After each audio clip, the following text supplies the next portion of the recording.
Hello, welcome to Moose's Workshop. Today on the mountain, we decided that we're going to move this outlet to the other side of the wall. Eventually this is all going to be covered with a plexiglass mirror, and there's going to be oak trees in the way and stuff. So we're just going to move the switch to the other side. We're going to leave the box here because it's going to be covered, because if we ever convert this room back into a regular room, we'll put the switch back on this side. Let's get started.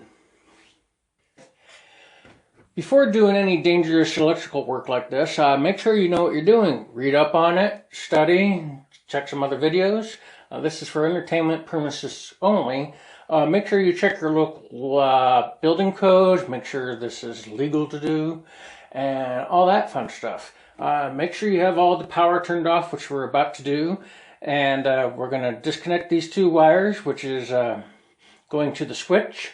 And then we'll, on the other side, we'll start cutting the hole for the new box. The box we're going to use is one of these. They can be mounted anywhere.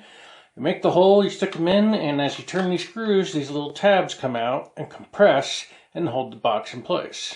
Then you just slip your wires through here and all that fun jazz.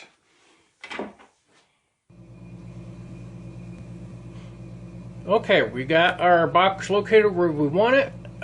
We use a stud finder, find out where between the studs are. It's also a little dark in here for this video, sorry. Like I said, we had to turn off the electricity. Most times, especially in newer construction, I'd use a drywall saw and just cut this out.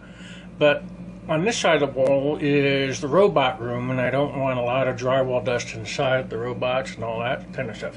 So I'm going to take my time and cut it with regular X-Acto knife. So let's get to it.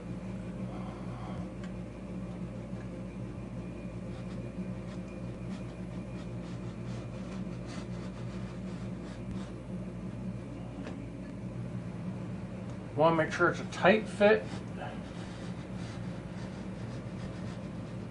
Don't want a lot of slop, because if there is, especially up and down, those tabs have less to hold on to. And last thing you want is your box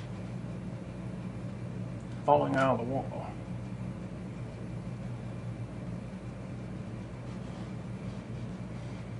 Okay, now that we got it scored, we're going to go over it a couple more times and then pop it out.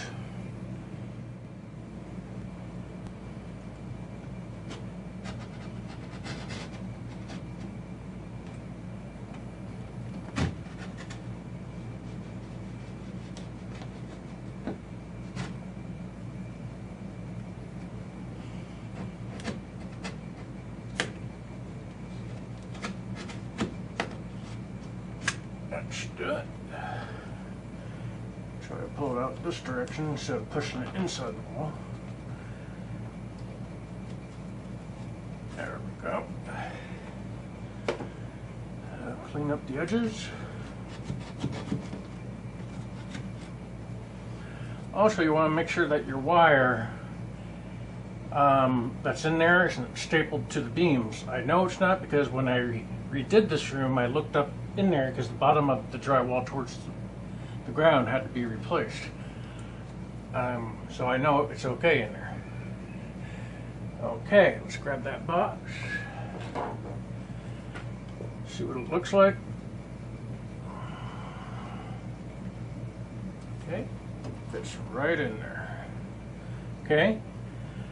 Now we're gonna take it back out and make sure we can get that wire over here. Like I said, make sure your power is disconnected.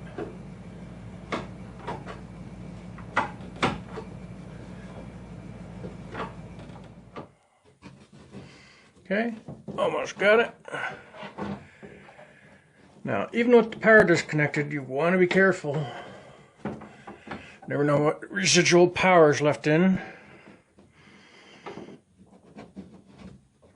Or if whoever wired it before didn't do it right, and there's still residual current left in the wires. Again, make sure you know what you're doing. If you don't, hire somebody who does. This is not a beginner project. Okay, we got that through. Excellent. Now we're going to feed these wires into the new box, wire it up, and then we'll suck it to the wall. Okay, got our wire fed in, and we made sure that some of the Romex sheathing is inside where it's biting into that little clamp there, because when you pull back it clamps it in. You don't want any exposed wire in your walls ever. It doesn't matter where you are in the US, that's illegal. Okay, let's fit this back in the wall.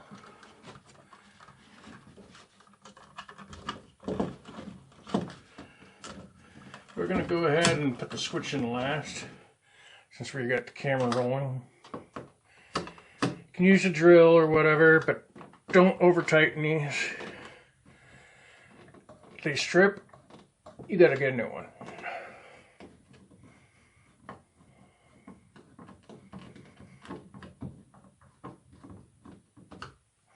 As soon as you feel it get a little tight, make sure you start the other one. Don't tighten them down all the way until it's in.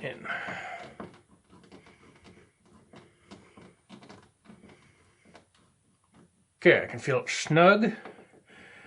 Another half turn, and that's all you need. Don't get crazy. There we go. Now we're going to install the switch again and the switch cover. Okay, now we're just going to screw these home. One thing a lot of people don't know, these four little tabs with the circles, they don't know what they are. They're actually usable washers. Let's say your outlet is inset into the wall there.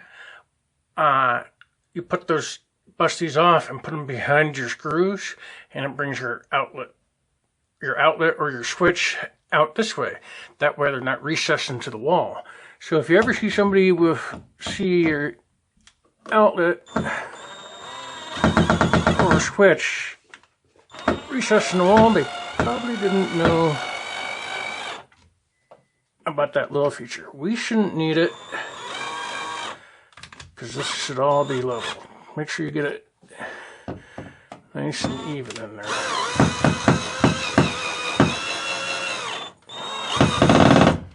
Okay, that's even.